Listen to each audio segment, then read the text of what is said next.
The law of the universe says that when God sent you here with that gift, He also created a need. Listen to this. When God sent you here with that gift, this is not my message, this is the law of the universe. Each and every one of us have a gift. But for every gift that we would have come into this world with, there is an equal vacancy, a void that is called an equivalent need. And our purpose in life, it is to align our gift that we would have come into this world with and filling that void that is a need in society. And once we can align our gift in filling that need in society, then abundance will definitely come our way. When we bring up our children, when we raise our children, do we raise them with the concept that I want you to make a lot of money? Maybe. And if we are doing that for our children, or if we are a victim of thinking that for ourselves, as a matter of fact, a week ago, within the last week, I had a conversation with someone who is a multi-millionaire.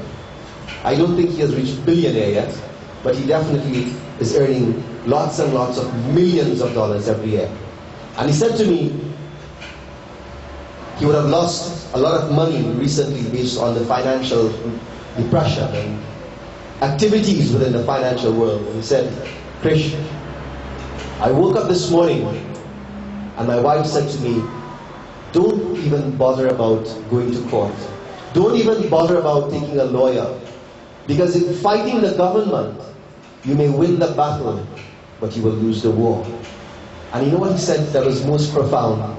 He said, Krish, in my life as a young boy growing up, when I earned a mere couple $100 a month, I never for once set a target that I wanted to be a millionaire. And I thought, what a wonderful statement. He said, you know what I set myself out to do? I set myself out to make a significant contribution in the national landscape of Trinidad and Tobago. It turned out that my gift aligned itself in filling a void that existed in Trinidad and Tobago in the energy sector. And today, a couple $1 million here or there means nothing. What a powerful statement. How do you and I go about setting goals for ourselves? Do we define our purpose by how much millions we want? Do we define our purpose by how many grades in A's and B's we get in school? How do we define our purpose by what schools we go to? How do we define our purpose by what type of car we drive or house we live in? How do we set the purpose based on the type of jobs that we have? Really, how do we define our purpose? If God were to knock on our doors at this moment and she says, time to go, and you had that opportunity to ponder for 2 seconds, have I lived my life on purpose? Am I ready to take my exit from this world? Would we be assured in saying, I would have completed and fulfilled my mission? The interview at the time, when the life is leaving his body, would you say that you live this life without any disappointments? Would you say that you live this life knowing that you would have made a contribution, left behind footprints on the sands of your life? Many people live their lives in fear at this moment. Am I on purpose? Am I ready to accept my invitation to cross into the next region? In the Sanskrit language, there's a word called dharma. And dharma means what? What does dharma mean? It means eternal, it means, I'm hearing other, a way in life. All of these adequately describe dharma. But this morning, dharma will be put into context as meaning our purpose in life.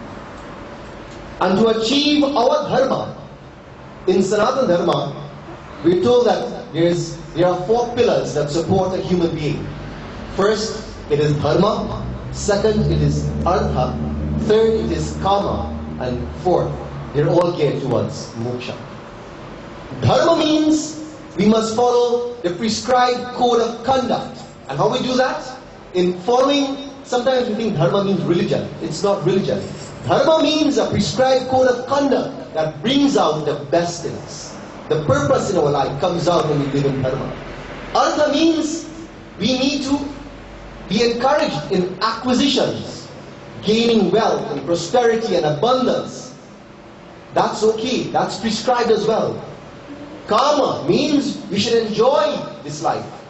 We were not sent into this world to starve. We were not sent into this world to separate ourselves in relationships. We were not sent into this world to sit and meditate in caves in isolation as a hermit. We were sent into this world to enjoy this world, but not be caught by the world. Karma, God gave us the 5 senses to enjoy. And once we live dharma, artha and kama properly, then the 4th pillar as a human life will be easily made available to us, and that is moksha, liberation. But let's talk about dharma. How do we live a life on purpose? Dr. Deepak Chopra in his book, The 7 Spiritual Laws of Success, defined it 3 ways. The very first, he says, we need to understand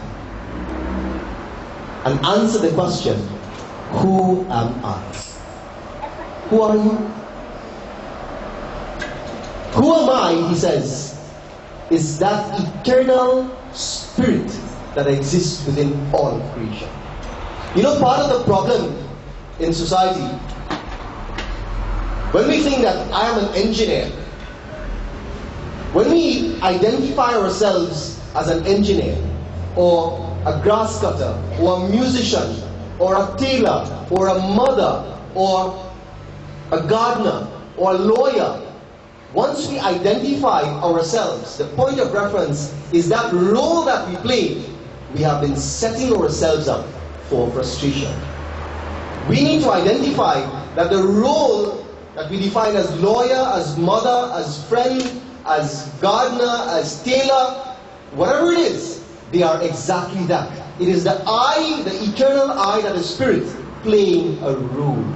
So who are you? I am spirit. I am soul. I am eternal. There's a wonderful statement that goes, we are actually spiritual beings that have the occasional human experience. But today it's ulta, it is wrong side. We think that we are human beings, that when we pray or we experience some moment of bliss, we have the occasional spiritual experience. The very first concept in fulfilling our dharma, it is to understand that I am that spirit that is eternal.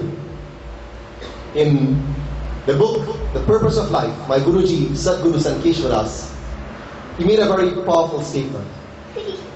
He said, blessed is he who hears the voice of God. He has understood the purpose of life. Blessed is he who hears the voice of God. Do you hear the voice of God in your life? In your experiences in life? Can you say that you hear the voice of God? And I thought to myself, having read this last night, do I hear the voice of God? And it was only until reading afterwards I recognized that we all do. Because he made the example of the late and great Mohandas Karamchand Mahatma Gandhi.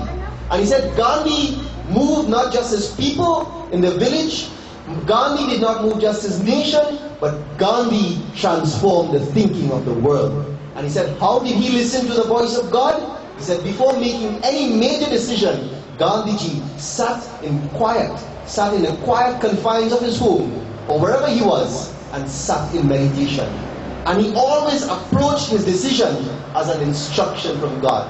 And he said, God did not speak to Gandhi in words, but in the silence of Gandhi's life, he heard the voice of God through silence.